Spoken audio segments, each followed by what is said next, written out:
It's ridiculous. How could he wear something like that? My brother-in-law didn't even lower his voice. He never had any taste, he added, swirling his wine like he'd just delivered a clever joke.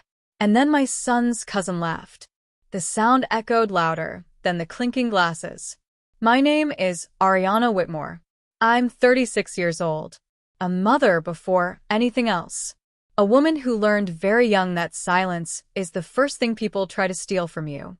It was my son Daniel's 12th birthday dinner.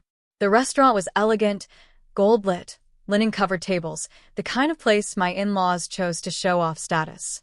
Daniel had picked his own outfit, a navy blazer, red sneakers, hair styled just the way he liked. He looked confident. Until that laugh. I watched Daniel's shoulders fold inward. Just slightly. But I saw it. A mother always sees it.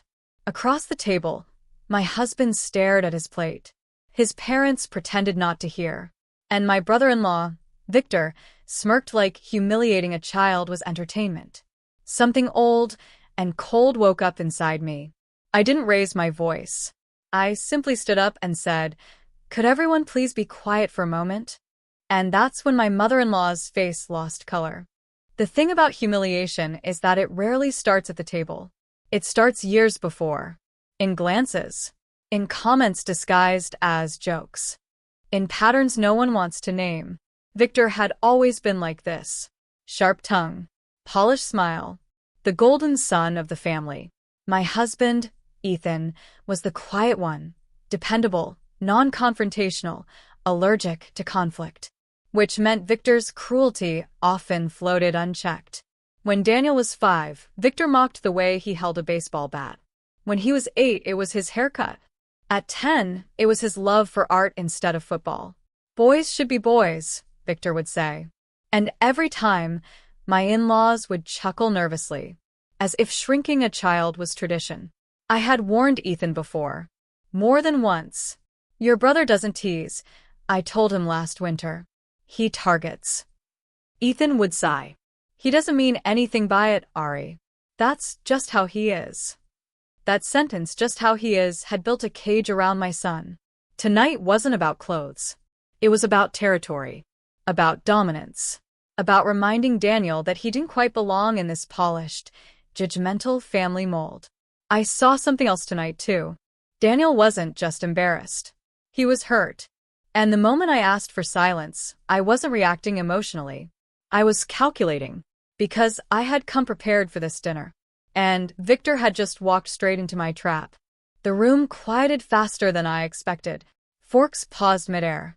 Even the waiter froze near the bar. Victor leaned back in his chair, amused. Oh, Ariana has a speech. My mother-in-law's fingers tightened around her napkin. My father-in-law avoided eye contact completely.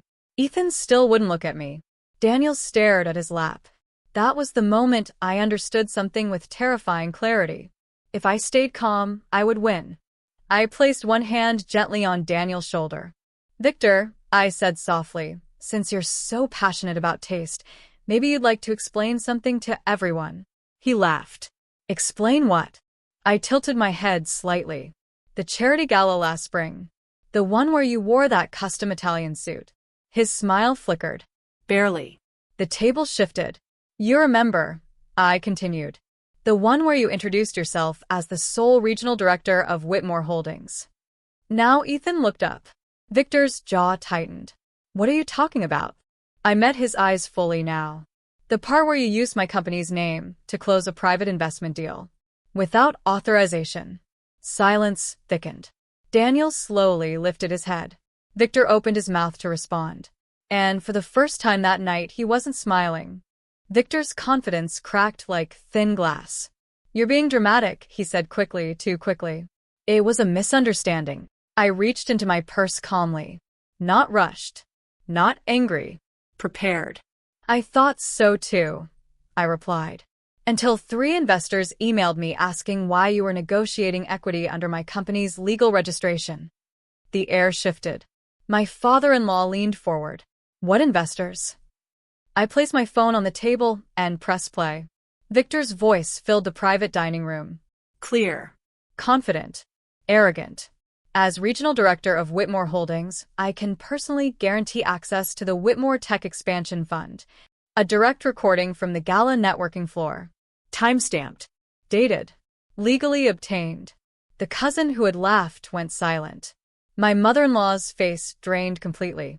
Victor's smile disappeared. You recorded me? He hissed. No, I said evenly. The hotel did. I requested footage after your name appeared in an internal audit. Ethan's chair scraped backward. Victor, tell me that's not real. Victor stood abruptly. You're humiliating me over a joke about clothes? I didn't blink. No, I said quietly. I'm correcting a pattern. The restaurant manager approached, confused by the tension. And that's when Victor made the fatal mistake. He shouted. It was just leverage. They would have invested anyway. Every nearby table turned. Phones lifted. And just like that, the humiliation he served my son was no longer the loudest thing in the room. People think revenge is loud. It isn't. It's quiet. Surgical. Timed. While Victor argued with Ethan and tried to downplay what he'd just admitted, I sat back down beside my son and squeezed his hand. Are you okay? I whispered. Daniel nodded, but his eyes were wide. Not scared. Awake. Across the table, my father-in-law was pale. Not because Victor had embarrassed himself, but because he understood what this meant legally. Whitmore Holdings wasn't a family vanity brand. It was my company, built from the ground up after my divorce from my first husband, structured carefully, protected aggressively. Victor using my title to close private deals wasn't just unethical. It was fraud. I had known about the gala recording for weeks. I had also known my in-laws were pressuring Ethan to bring Victor into the business formally. Tonight was their subtle test. Public belittling. Social hierarchy. Established dominance over Daniel so they could establish it over me. They miscalculated. I stood up again, but softer this time. I'm not filing charges, I said clearly. Yet. Victor froze. But tomorrow morning, I continued, my legal team will send formal notice to every investor you approached, clarifying your lack of authority. My mother-in-law whispered, Ariana, please. I looked at her gently. No more jokes at my child's expense. And then I picked up the birthday cake knife. Daniel, I said, smiling now. Let's cut your cake. Victor didn't sit down again. But this wasn't finished. Not even close. The next morning, I didn't rage. I scheduled. At 8 a.m., my legal team sent formal notices to every investor Victor had contacted. At 8:15, we attached documented proof of misrepresentation. At 8:30, we copied my father-in-law, who sat on 2 advisory boards that valued reputation over bloodlines. By 9 a.m., Victor's phone started ringing. I didn't block his calls. I let them go to voicemail. By noon, 3 investors had withdrawn tentative commitments tied to Victor's access. One demanded written clarification. Another threatened to escalate if fraud was confirmed. Victor showed up at my office at 1:17 p.m. Unannounced. Disheveled. No smirk. You're destroying me, he said through clenched teeth. I folded my hands on my desk. No.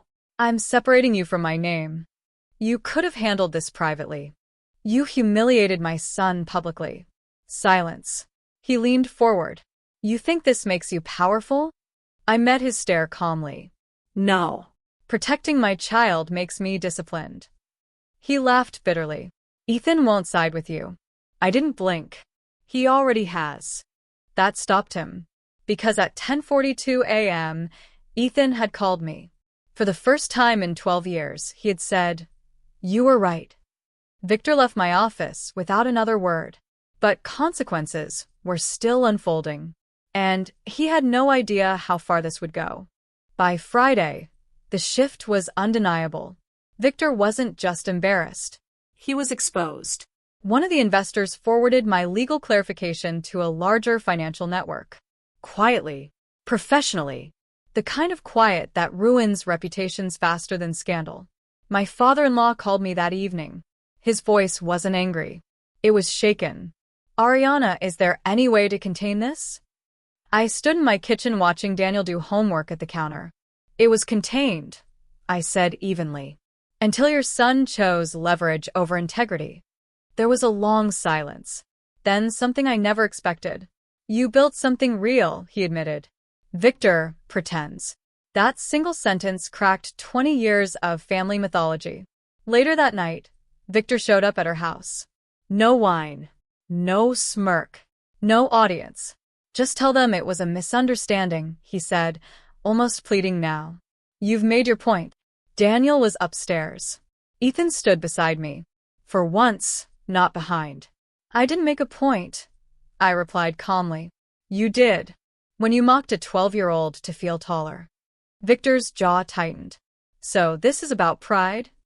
I stepped closer. No. This is about precedent. Because if I let it slide again, Daniel would learn something dangerous. Victor looked at Ethan. Are you really choosing her? Ethan didn't hesitate. I'm choosing my son. And for the first time in his life, the golden son had no one left to shield him. 3 weeks later, the board invitations stopped coming for Victor. Not because I destroyed him, because credibility, once questioned, rarely fully returns. My father-in-law formally removed him from advisory consideration until matters stabilized. Translation: distance. But here's the twist no one saw coming. I never pressed charges. I never publicly exposed him beyond documented clarification. Because this was never about annihilation. It was about alignment. On Daniel's 13th birthday, small dinner, just us, he wore bright red sneakers again. On purpose. Do you think Uncle Victor still hates them? He asked casually. I smiled. Maybe, I said. But that's his insecurity. Not your identity. Daniel nodded like he understood something bigger than shoes. Later that night, Ethan handed me an envelope. Inside was paperwork. He had legally declined the family trust voting structure that automatically favored Victor in future business influence. I should have done this years ago, he said quietly. That was the real victory. Not Victor's fall, but Ethan's spine. A month later, Victor sent a message. Not an apology. Just 3 words. I understand now. Maybe he did. Maybe he didn't. But at the next family gathering, when Daniel walked in, confident, upright, unapologetically himself, no one laughed. And I didn't need to stand up again. Because the room had already learned what happens when you mistake a calm mother for a quiet one.